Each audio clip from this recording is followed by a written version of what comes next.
How did your office handle compliance before AOIS? We, um, we actually went out to the schools. We actually hired a crew of consultants, trained them to what to look for, and they visited the schools and they documented that schools had the documents that were needed that were required for compliance. And of course that came back, so it cost us. We didn't, when we had to hire new people, sometimes they didn't get it right, and so you would have to send someone else or send staff out, and so it was cumbersome but necessary. What made you decide to purchase AOIS? We realized that it was going to be helpful, and knew that, Central Michigan was the place that it had really gotten its start, and it was really highly recommended by my peers, and so it was a thing that once we got the funding, we were able to do it. How have you benefited from using AOIS?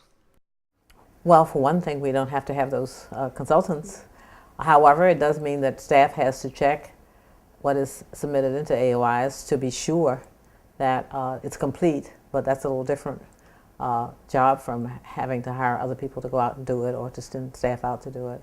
And it's easy to correct. If there's something missing, then the school is merely notified that our document's not complete, and they are able to finish it up. And interestingly, again, the first year we had a number of schools that would miss a document that wouldn't be 100% complete, and not by the deadline that we had set. And then the second year, there were very few that didn't meet the deadline, and the completion rate was considerably higher. So it's really worked well. What would you tell others about the tool?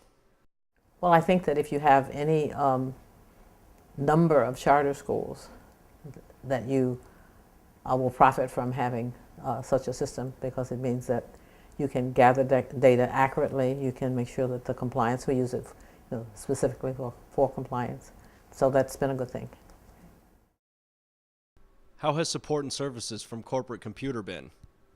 I do know that they call you if they have concerns or if they have needs, and that you spent time with us in DC making sure that we are able to implement this in a way that's going to help us do the job we need to do.